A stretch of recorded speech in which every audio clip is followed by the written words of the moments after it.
నమస్కారం వి తెలుగు న్యూస్ కి స్వాగతం. హెడ్లైన్ చూద్దాం.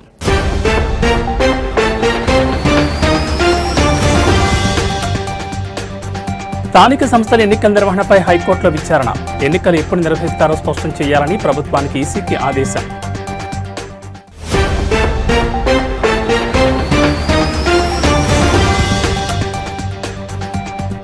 ధనత్రయోదశికి ముందు భారీగా పెరిగిన పసిడి ధరలు. ఒక్కరోజే తులంపై 3,000 పైగా పెరుగుదల.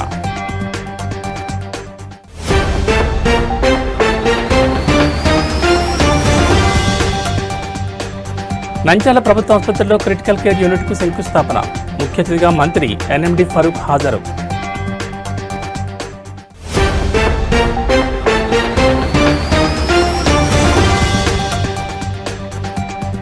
జిందాల్ భూ నిర్వాసితుల పోరాటం. 118వ రోజుకు నిరసన. సమస్యల పరిష్కారం దిశగా తొలి అడుగు. తెలంగాణ రాష్ట్రంలో స్థానిక సంస్థల ఎన్నికల నిర్వహణపై నెలకొన్న సందిగ్ధతపై హైకోర్టు కీలక ఆదేశాలు జారీ చేసింది. ఎన్నికలు ఎప్పుడు నిర్వహిస్తారో 2 వారాల్లోగా స్పష్టత ఇవ్వాలని ప్రభుత్వాన్ని రాష్ట్ర ఎన్నికల సంఘాన్ని ఆదేశించింది. ఈ అంశంపై ప్రభుత్వం ఎన్నికల సంఘం కలిసి చర్చించుకుని ఒక నిర్ణయానికి రావాలని ఉన్నత న్యాయస్థానం స్పష్టం చేసింది. బీసీ రిజర్వేషన్లను 42% పెంచుతూ ప్రభుత్వం జారీ చేసిన జీవోను హైకోర్టు కొట్టివేయడంతో స్థానిక ఎన్నికల నోటిఫికేషన్ను ఎన్నికల సంఘం ఇటీవల నిలిపివేసిన సంగతి తెలిసిందే. ఈసీ తీసుకుని ఈ నిర్ణయాన్ని సవాల్ చేస్తూ సురేంద్ర అనే న్యాయవాది హైకోర్టులో పిటిషన్ దాఖలు చేశారు. ఈ పిటిషన్పై విచారణ సందర్భంగా సుప్రీంకోర్టు కూడా ఎన్నికలు నిర్వహించుకోవచ్చని చెప్పింది కదా అని హైకోర్టు గుర్తు చేసింది. దీనిపై ఎన్నికల సంఘం తరపు న్యాయవాది స్పందిస్తూ సుప్రీంకోర్టు కేవలం మౌఖికంగా మాత్రమే చెప్పిందని, లిఖితపూర్వక ఆదేశాల్లో ఆ ప్రస్తావన లేదని కోర్టు దృష్టికి తీసుకెళ్లారు. 42% బీసీ రిజర్వేషన్ల ఆధారంగా నోటిఫికేషన్ ఇచ్చామని, అది చెల్లకపోవడంతోనే నిలిపివేశామని వివరించారు. రిజర్వేషన్ల అంశంపై ప్రభుత్వంతో చర్చించి స్పష్టత వచ్చిన తర్వాతే కొత్తగా నోటిఫికేషన్ జారీ చేయగలమని తెలిపారు. ఈ ప్రక్రియ కోసం కొంత సమయం అవసరమని పేర్కొన్నారు. ప్రభుత్వం ఎన్నికల సంఘం తరపు న్యాయవాదులు 2 వారాల సమయం కోరడంతో హైకోర్టు అంగీకరిస్తూ తదుపరి విచారణను 2 వారాలకు వాయిదా వేసింది. ఆలోగా ఎన్నికల తేదీలపై ఒక స్పష్టమైన నిర్ణయంతో రావాలని నిర్దేశించింది.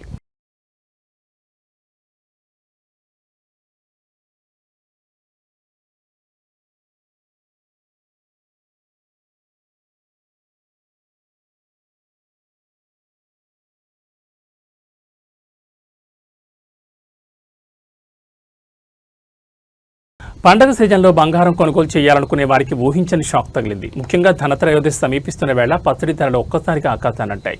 ఈవేళ ఒక్కరోజే తులం బంగారంపై 3,000కు పైగా పెరిగి వినియోగదారులను ఆందోళన గురిచేసింది. అయితే వెండి ధర తగ్గడం కాస్త ఊరటనిచ్చే అంశం. ఈవేళ ఉదయం నాటికి తెలుగు రాష్ట్రాల్లోని ప్రధాన నగరాలైన హైదరాబాద్, విజయవాడ మార్కెట్లలో బంగారం ధరలో భారీగా పెరుగుదల నమోదైంది. నిన్నటితో పోలిస్తే 22 క్యారెట్ల తులం బంగారం ధర 3,050 రూపాయలు పెరిగి 1,21,700కు చేరుకుంది. అదేవిధంగా 24 క్యారెట్ల స్వచ్ఛమైన బంగారం తులంపై 3,330 పెరిగి 1,32,770 వద్ద స్థిరపడింది. మరోవైపు బంగారం ధరలకు భిన్నంగా వెండి ధర దిగొచ్చింది. కిలో వెండిపై 3,000 రూపాయలు తగ్గి ప్రస్తుతం 2,03,000గా ఉంది. బంగారం ధరలు పరుగులు పెడుతున్న తరుణంలో వెండి ధర తగ్గడం కొనుగోలుదారులకు కొంత ఉపశమనం కలిగించింది. తెలుగు రాష్ట్రాల్లోని ప్రధాన నగరాల్లో దాదాపు ఇవే ధరలు కొనసాగుతున్నాయి.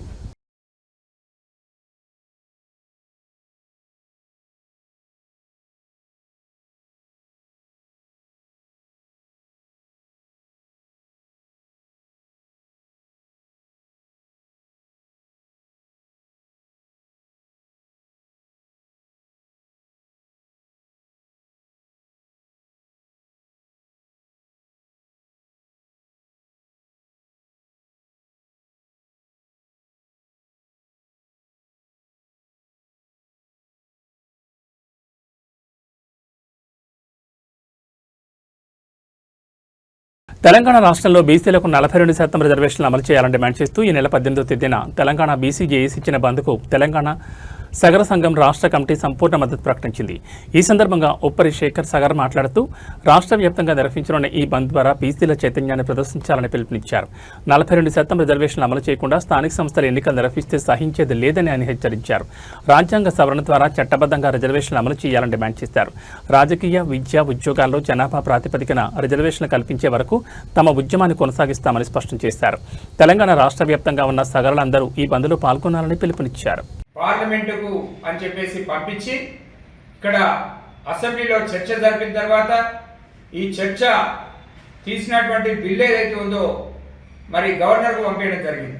గవర్నర్ ద్వారా మరి రాష్ట్రపతికి వెళ్ళింది. రాష్ట్రపతి దగ్గర పెండింగ్ ఉంది. అది పెండింగ్ ఉంది, సమయం అయిపోతుంది కాబట్టి మళ్ళీ రాష్ట్ర గవర్నమెంట్ రెండవసారి ఆర్డినెన్స్ తీసుకొచ్చింది. ఆర్డినెన్స్ కూడా గవర్నర్ దగ్గర పెండింగ్ పెట్టి ఆ తర్వాత ఇన్ని నెలలైనా కూడా కేంద్ర ప్రభుత్వము స్పందించట్లేదు. రాష్ట్రపతి గవర్నర్ ఏమో బిల్లులు పెండింగ్లో పెట్టారు అని చెప్పేసి అసెంబ్లీలో మళ్ళీ ఒక జీవో తీసుకొచ్చి ఈ కాంగ్రెస్ ప్రభుత్వము ఇచ్చిన మాట నిలబెట్టుకునే క్రమంలో జీవోను తీసుకొచ్చినామని చెప్పి ఈరోజు చెప్తా ఉన్నాం. ఆ జీవోను కోర్టులో ఎవరో ఛాలెంజ్ చేస్తే ఈరోజు స్టే ఇచ్చింది.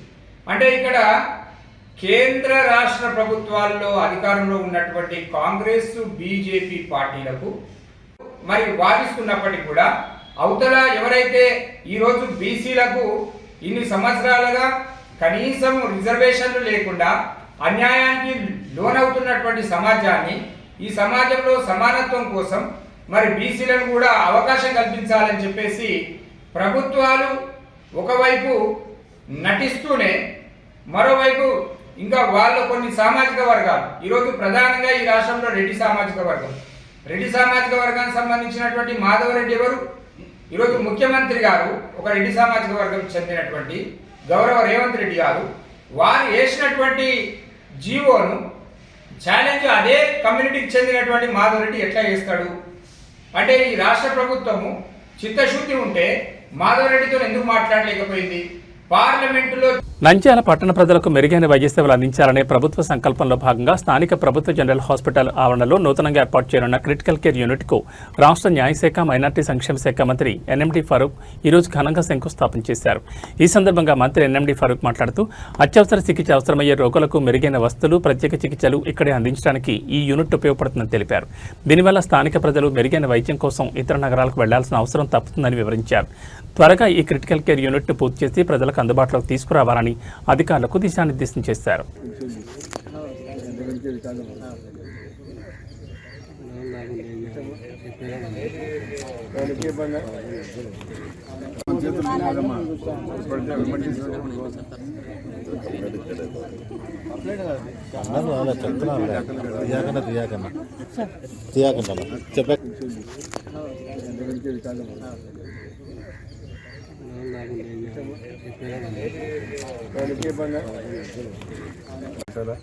అప్పుడు పీపీ మోడల్ కింద పోతే ఏ రకంగా ఉంటుందని చెప్పి, ఎందుకంటే ఇప్పుడు ఇక్కడ సిటీ స్కాన్ ఉంది, తర్వాత ఎంఆర్ఐ ఉంది, ఇవన్నీ మనమే ఇచ్చాము.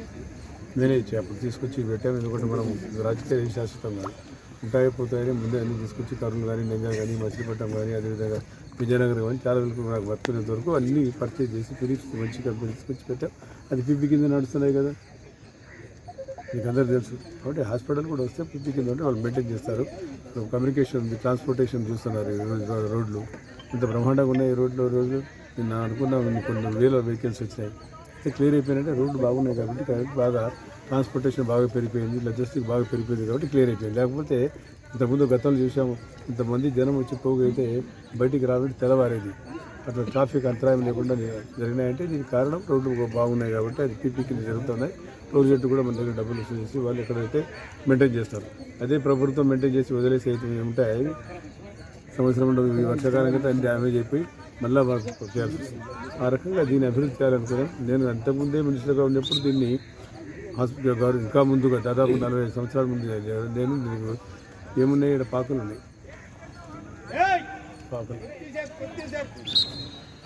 పాకలు ఉన్నాయి, మీకు అందరూ తెలుసు కదా.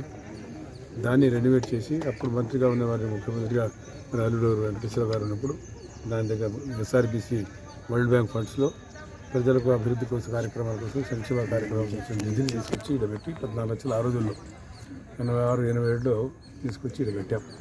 అప్పుడు దాని వల్ల కూడా పేపర్లు బాగా రాశారు ఆ రోజుల్లో. ఈ పేపర్ 2-3 పేపర్లు జ్యోతిను ఈనాడు రాశారు. పిల్లలను కోతులు డెలివరీ అయితే పిల్లలను కోతులు ఎత్తుకుపోతుండే. ఆయన ఏమీ లేదు, ఇలా క్వార్టర్ ఉన్నది. లోకల్ డాక్టర్ నారాయణ ఉన్నాడు పాపం, ఆయన బాగా ఇంట్రెస్టెడ్. అప్పటికప్పుడు తీసుకొచ్చి ఆ డబ్బు తీసుకొచ్చి చేశాం. ఆ నుంచి స్వరూపం మారింది. మళ్ళీ ప్రధానమంత్రి గారి ఇంత వచ్చినప్పుడు వరల్డ్ బ్యాంక్ డబ్బులు వస్తే అప్పుడు ఆయన కూడా నెంబర్ 1 ఫస్ట్ టిక్ చేసి నంద్యాలకు వేశాడు. తర్వాత దానికి బాగా అభివృద్ధి చేశాం. ఈరోజు ఏ స్థాయికి ఉందో మనకు తెలుసు. తర్వాత నేను మళ్ళా మంత్రి అయిన తర్వాత కూడా ఇది చేశాం. పల్నాడు జిల్లా వినుకొండ పట్టణంలోని బొక్టోబాడ్ గర్ల్స్ స్కూల్లో ప్రభుత్వ ఆదేశాల మేరకు స్వచ్ఛాంధ్ర స్వర్ణాంధ్ర స్వచ్ఛ దివాస్ నవంబర్ నెల థీమ్ గురించి అవగాహన కార్యక్రమం జరిగింది. ఈ కార్యక్రమంలో శానిటరీ ఇన్స్పెక్టర్ ఇస్మాయిల్ మాట్లాడుతూ వ్యక్తిగత పరిసరాల పరిశుభ్రత యొక్క ప్రాముఖ్యతని, బహిరంగ మలమూత్ర విసర్జన నివారణ, హ్యాండ్ వాష్ ప్రాధాన్యత, స్వచ్ఛ దీపావళి, పర్యావరణ పరిరక్షణపై విద్యార్థులకు వివరించారు. అనంతరం శ్రీ సాయి హాస్పిటల్ డాక్టర్ శంకర్ అనూష మాట్లాడుతూ మహిళల్లో గుండె జబ్బులు, రొమ్ము క్యాన్సర్, ఇతర స్త్రీ జననేంద్రియ క్యాన్సర్ల ముప్పు ఎక్కువగా ఉంటుందని తెలిపారు. నెలసరి సమస్యలు, కడుపు నొప్పి, గర్భాశయ సమస్యలు మరియు పరిశుభ్రత లోపించడం వంటి సమస్యలు సాధారణం కావని వివరించారు. నేను doctor Shankar Yashwanthi Anusha, consultant gynaecologist, Shri Sai hospital Vinukonda. ఈరోజు వినుకొండ పురపాలక సంఘం ఆధ్వర్యంలో నిర్వహిస్తున్నటువంటి ఈ స్వచ్ఛాంధ్ర స్వర్ణాంధ్ర కార్యక్రమంలో ఫస్ట్ వర్డ్ స్కూల్కి రావటం నాకు చాలా ఆనందంగా ఉంది. ఈరోజు ముఖ్యంగా కొన్ని అంశాల గురించి నేను ఇక్కడ మాట్లాడదలుచుకున్నాను. అందులో మరీ ముఖ్యంగా ఫస్ట్ ఇప్పుడు ప్రజెంట్ మెయిన్ ప్రాబ్లం అయినటువంటి సర్వైకల్ క్యాన్సర్కి గాను మీకు అవగాహన కల్పించడానికి నేను ఈరోజు ఇక్కడికి వచ్చాను. ఈ జనరల్గా క్యాన్సర్ అనేది మన ఇళ్లలో చూస్తూ ఉంటాము. అది మామూలుగా అది బయటపడేసరికి చాలా ఆలస్యం అయిపోతుంది. బయటపడిన తర్వాత కూడా దానికి పెద్దగా ట్రీట్మెంట్ అనేది లేదు, ఉన్నా కూడా వాటి వల్ల పెద్దగా ప్రయోజనం ఉండదు. అయితే ఇటు ఒక క్యాన్సర్కి మాత్రం అది రాకముందుగానే మనం అది నివారించడానికి వ్యాక్సిన్ అనేది వేయించుకోవచ్చు. అది ఆ క్యాన్సర్ వ్యాక్సిన్ ఏంటి అంటే సర్వైకల్ క్యాన్సర్ వ్యాక్సిన్ అనమాట. దీంతో గాను మరీ ముఖ్యంగా హెచ్పివి అంటే హ్యూమన్ పాపిలోమా వైరస్, ఇది రాకోకుండా జిందాల్ భూ నిర్వాసితుల నిరసన కార్యక్రమం నేటితో 118 రోజుకు చేరుకుంది. గత 3 నెలలకు పైగా చేస్తున్న పోరాటం, పదే ఇచ్చిన ఫిర్యాదులు, గ్రామసభలో చేసిన విజ్ఞప్తులు ఎట్టకేలకు ఫలితాలు ఇస్తున్నాయని నిర్వాసితులు హర్షం వ్యక్తం చేశారు. నిన్న మూలబొడ్డవరంలో, నేడు ముష్టిపల్లెలో తహసీల్దార్, రెవెన్యూ సిబ్బందితో కలిసి నిర్వాసితులను కలవడం జరిగింది. జిల్లా యంత్రాంగం స్పందించడంతో త్వరలోనే జిందాల్ నిర్వాసితులకు తీపి కబర్ అందుతుందని వారు ఆశాభావం వ్యక్తం చేశారు.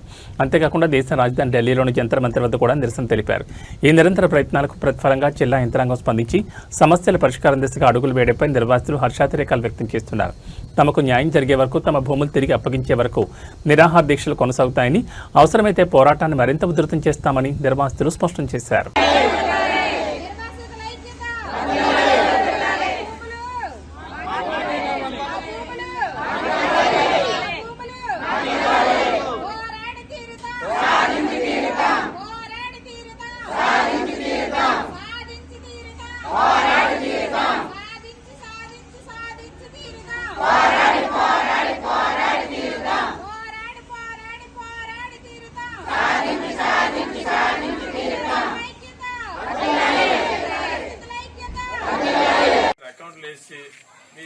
మీకు డబ్బులు వేసాము, ఇంతే డబ్బులు వస్తాయి, ఇంక రావని చెప్పేసి ఇంట్లో ఏలుముద్రలు వేయించుకున్నాం. అది తప్పు కదా సార్. 18 సంవత్సరాలు అయితే డబ్బులు ఇచ్చుకొని అట్లీస్ట్ బ్యాంక్ ఇంట్రెస్ట్ అయినా ఇవ్వకుండా ఆ డబ్బులు ఇవ్వటం అంతవరకు సంబంధించాం.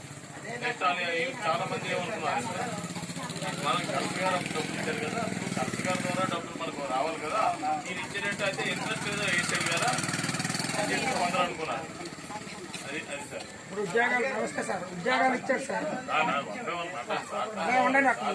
కలెక్టర్ గారు చెప్పాలంటే ఒకరు అంటే ఆయన క్లియర్ గా సబ్సిడీ అర్థం అవుతే కలెక్టర్ గారు. పశ్చిమ గోదావరి జిల్లాలోని తణుకులో నకిలీ మద్యంపై ప్రజల్లో నెలకొన్న అనుమానాలు, అపోహలను తొలగించేందుకు ప్రభుత్వం ఏపీ ఎక్సైజ్ సురక్ష యాప్ను ప్రతిష్టాత్మకంగా అందుబాటులోకి తెచ్చింది. ఈ యాప్ ద్వారా మద్యం కొనుగోలుదారులు తాము కొనుగోలు చేసిన మద్యం యొక్క నాణ్యతను, స్వచ్ఛతను వారే స్వయంగా పరిశీలించుకునే అవకాశం కల్పించబడింది. మద్యం విక్రయదారులు కూడా మద్యం అమ్మే సమయంలో తప్పనిసరిగా ఈ యాప్ ద్వారా స్కాన్ చేసి విక్రయించాలి. స్కాన్ చేయడం ద్వారా నకిలీ మద్యాన్ని సులభంగా గుర్తించవచ్చు. బెల్ట్ షాపులకు మద్యం తరలకుండా నిరోధించడానికి కూడా ఇది ఎంతగానో తోడ్పడుతుంది. ఈ యాప్ వినియోగంపై వినియోగదారులకు అవగాహన కల్పించే కార్యక్రమంలో ఎక్సైజ్ సిఐ సత్య మణికంఠరెడ్డి, ఎక్సైజ్ ఎస్ఐలు మరియు కానిస్టేబుళ్లు పాల్గొన్నారు. ఆందోళనలు నెలకొన్నాయి. మనం తాగే మద్యం సరైందా, నకిలీదా కాదా అనేది ప్రజలు భయాందోళన పడుతున్నారు. ఈ నేపథ్యంలో ప్రభుత్వం ప్రతిష్టాత్మకంగా ఈ మద్య వినియోగదారులకు ఈ యొక్క యాప్ను తీసుకొచ్చి తాము తాగే మద్యం స్వచ్ఛతని, నాణ్యతని పరీక్షించుకోవడానికి వినియోగదారునికి అవకాశం కల్పించింది. ఈ నేపథ్యంలో గూగుల్ ప్లే స్టోర్ నుంచి ఈ యొక్క ఏపీ ఎక్సైజ్ సురక్ష యాప్ని మీరు డౌన్లోడ్ చేసుకోవచ్చు. అదేవిధంగా యాపిల్ ఫోన్ యూజర్స్ కూడా iOS ద్వారా ఆ లింక్ ద్వారా ఈ యొక్క యాప్ను డౌన్లోడ్ చేసుకునే అవకాశం కల్పించారు. ఈ యాప్ని ఈ QR కోడ్ని స్కాన్ చేయడం ద్వారా ఈ యాప్ను డౌన్లోడ్ చేసుకోవచ్చు. ఈ యాప్ను డౌన్లోడ్ చేసుకున్న తర్వాత ఈ యొక్క మద్యం సీసా ఈ మద్యం సీసా యొక్క బాటిల్ మీద నుండి హాలోగ్రామ్ స్టిక్కర్ మీద ఈ QR కోడ్ని స్కాన్ చేయాల్సి ఉంటుంది. ఈ QR కోడ్ని స్కాన్ చేయండి. చేసిన తర్వాత ఈ యొక్క నెంబర్స్ ఉంటాయి కూడా, ఏంటిది సెక్యూరిటీ కోడ్ అని ఒక నెంబర్ ఉంటుంది 4 digits. ఆ సెక్యూరిటీ కోడ్ నెంబర్ దాంట్లో ఎంటర్ చేయాలి. చేసిన తర్వాత సబ్మిట్ కొడితే ఈ బాటిల్కి సంబంధించి ఎక్కడ తయారైంది, మ్యానుఫ్యాక్చరింగ్ డేట్ ఎంత, ఎంఆర్పి ఎంత ఉంది, మరియు అది ఎక్కడ తయారైంది, ఏ డిపో నుంచి వచ్చింది, ఏ షాప్కి వచ్చింది, మీరు షాప్ నుంచి కొనుగోలు చేసింది ఆ షాప్ నుంచి కొనుగోలు చేసామా లేదా అనేది మీరు తెలుసుకోవడానికి అవకాశం ఉంటుంది. ఇప్పుడు ఇది షో డీటెయిల్స్ అని కొడితే ఈ షాపుకి ఈ మద్యాన్ని బాటిల్కి సంబంధించి వివరాలన్నీ కూడా ఈ నేపథ్యంలో ఈ యొక్క మద్యంపై ప్రజల్లో అపోహలను, అనవసర ఆందోళనను తొలగించడం కోసం ప్రభుత్వం ప్రతిష్టాత్మకంగా ఏపీ ఎక్సైజ్ సురక్ష యాప్ను తీసుకురావడం జరిగింది. దీనిలో ప్రజలు, కొనుగోలుదారులు ఎవరికి వారే తాము కొనుగోలు చేసిన మద్యం యొక్క నాణ్యతను మరియు స్వచ్ఛతను ఎవరికి వారే సొంతంగా తెలుసుకోవడానికి అవకాశం కల్పించడం జరిగింది. ఈ యొక్క ఏపీ ఎక్సైజ్ సురక్ష యాప్ ని గూగుల్ ప్లే స్టోర్ నుంచి డౌన్లోడ్ చేసుకోవాల్సిందిగా ప్రజలందరికీ విజ్ఞప్తి చేస్తున్నాము. కొనుగోలుదారులు తాము కొనుగోలు చేసిన మద్యం యొక్క ఏ తేదీన తయారైంది, ఎక్కడ తయారైంది, ఏ షాపుకి ఆ మద్యం వచ్చింది, వారు ఏ షాప్ నుంచి కొనుగోలు చేస్తున్నారు, తదితర వివరాలన్నీ కూడా ఈ యొక్క బాటిల్ మీద మూత మీద ఉన్నటువంటి హాలోగ్రామ్ స్టిక్కర్ మీద ఉన్న క్యూఆర్ కోడ్ ని స్కాన్ చేయడం ద్వారా ప్రతి కొనుగోలుదారులు దానికి సంబంధించి తెలుసుకోవడానికి అవకాశం ఉంటుంది. అదే విధంగా తాము కొనుగోలుదారులు స్కాన్ చేసిన అనంతరం తాము పొందిన వివరాలను బాటిల్ మీద ఉన్నటువంటి పక్కన బాటిల్ మీద లేబుల్ మీద ఉన్నటువంటి మ్యానుఫ్యాక్చరింగ్ డేటు మరియు బ్యాచ్ నంబర్ తో సరిపోల్చుకుని ఒకసారి చెక్ చేసుకోవాల్సిందిగా వారికి సూచిస్తున్నాము.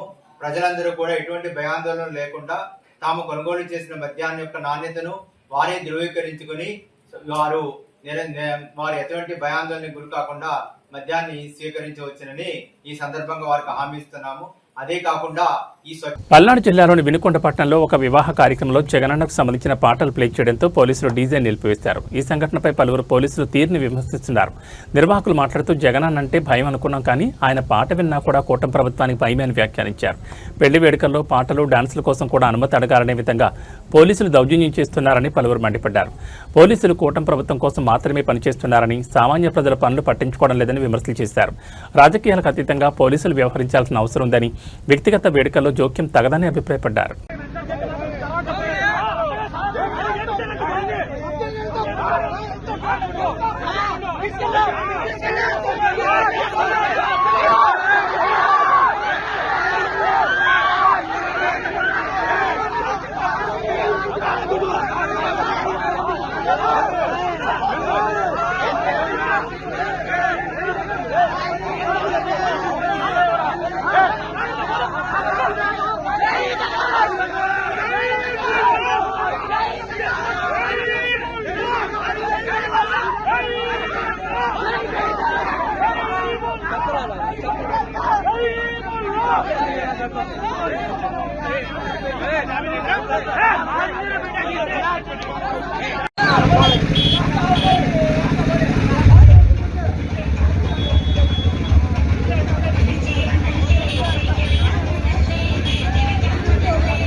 Hey!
హైదరాబాద్ పాతబస్తీ ప్రాంతంలో జరుగుతున్న కల్తీ తేనె తయారీ కేంద్రాలపై పోలీసులు దాడులు నిర్వహించి దాని గుట్టును రట్టు చేశారు. పోలీసులు దాడుల్లో భాగంగా 100 లీటర్ల కల్తీ తేనెను స్వాధీనం చేసుకున్నారు. ఈ తయారీకి ఉపయోగించిన 2 కార్లను కూడా పోలీసులు సీజ్ చేశారు. ఈ కల్తీ తేనె తయారీ కేంద్రాల నిర్వహణలో ఉన్న 3 నిర్వాహకులను పోలీసులు అరెస్ట్ చేశారు. పోలీసులు ఈ కల్తీ కేంద్రాన్ని ఛేదించడం ద్వారా ప్రజల ఆరోగ్యాన్ని హాని కలిగించే ఈ అక్రమ వ్యాపారాన్ని అడ్డుకున్నారు.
బెల్ట్ షాపులు ఎలా నిర్వహించాలి, పోలీసు అధికారులకు ఎవరికి ఎంత లంచాలు ఇవ్వాలని టీడీపీ నేతలు మాట్లాడుకుంటున్నారని మాజీ ఎంపీ వైఎస్ఆర్సీపీ అధికార ప్రతినిధి మార్కాని భారత్ ఆరోపించారు.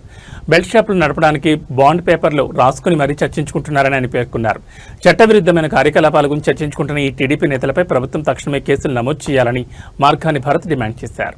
సిండికేట్ వ్యాపారం ఎలా చేయొచ్చు అని రేట్లు పెంచుకుని అమ్ముకుందాం, ఇంకొకటేమో బెల్ట్ షాపులు పెట్టుకుందాం, ఏ షాపు పరిధిలో ఉన్న బెల్ట్ షాపులు ఆ ఏరియాలోనే అమ్ముకోవాలి, వేరే ఏరియాలో ఉన్న షాపులోళ్ళు ఇక్కడ బెల్ట్ షాపులు పెట్టకూడదు, ఎక్సైజ్ సిఏలని ఇద్దరిని రప్పిద్దాం, వాళ్ళు కొంచెం డబ్బులు ఎక్కువ అడుగుతూ ఉన్నారు, వాళ్ళనిద్దరిని నార్త్ సిఐని సౌత్ సిఐని కూడా కూర్చోబెడదాం అని ఇంకొక మద్యం షాపులతో ఈయన బేరసారాలు చేస్తూ ఉన్నాడు. మళ్ళీ అదేదో బాండ్లు 100 రూపాయల స్టాంప్ పేపర్ మీద బాండ్లు రాసుకోవాలంట, చెక్లు ఇచ్చుకోవాలంట. దీనికి సంబంధం లేదండి. మనం ఇవాళ సిఏలతో ఎక్సైజ్ నార్త్ సౌత్ సిఏలని కూర్చోబెట్టి మాట్లాడించాము. వాళ్ళు ఏదో ఆఫర్ పెట్టారు అంత కావాలని. అది ఈవినింగ్ సిఏ కూడా రమ్మన్నారు అందరికి. ఏం చేయాలి, ఎలా రమ్మాలి, అందరం కలిపి యూనిటీ ఎలా ఉండాలి. నా సైడ్ నుంచి ఒక చిన్న రిక్వెస్ట్ అండి, చెప్పండి. మీరు కొన్ని లీడ్ తీసుకొని ఏమనుకున్నామో అది ఒక పేపర్ మీద పెట్టండి సార్. అదే దాని గురించి చెప్పి ఏమనుకుంటున్నానంటే ఏదనుకున్నా 39 మీద బాండ్ మీద సంతకం పెడియాలి. అంటే 100 రూపాయల బాండ్ మీద సంతకం. అదే నేను చెప్పడం 39 మీద బాండ్ మీద సంతకం ప్లస్ 39 మీద ఎవరికి కేసు వచ్చినా అందరూ బరాయించాలి. Team India star allrounder Ravindra Jadeja భార్య రివాబా జడేజా రాజకీయాల్లో కీలక మైలురాయిని చేరుకున్నారు. గుజరాత్లో కొత్తగా కొలువుదీరిన మంత్రివర్గంలో ఆమెకు స్థానం లభించింది. నేడు జరిగిన కేబినెట్ విస్తరణలో ఆమె మంత్రిగా బాధ్యతలు చేపట్టారు. కొంతకాలంగా గుజరాత్ రాజకీయాల్లో చురుగ్గా ఉంటున్న రివాబా ఇప్పుడు రాష్ట్ర ప్రభుత్వంలో మంత్రిగా కీలక పాత్ర పోషించనున్నారు. ఒక ప్రముఖ క్రికెటర్ భార్య రాష్ట్ర కేబినెట్లో మంత్రి కావడం జాతీయ స్థాయిలో ఆసక్తిని రేకెత్తిస్తోంది. ఈ నియామకంతో ఆమె రాజకీయ ప్రస్థానం మరో ఉన్నత స్థాయికి చేరినట్లయింది. రివాబా జడేజాకు మంత్రి పదవి దక్కడం పట్ల ఆమె మద్దతుదారులు, రవీంద్ర జడేజా అభిమానులు సోషల్ మీడియా వేదికగా హర్షం వ్యక్తం చేస్తూ శుభాకాంక్షలు తెలుపుతున్నారు.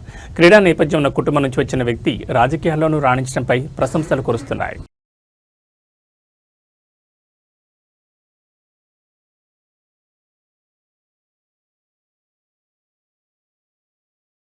ఇవి ఈ బులెటిన్ విశేషాలు. నమస్కారం.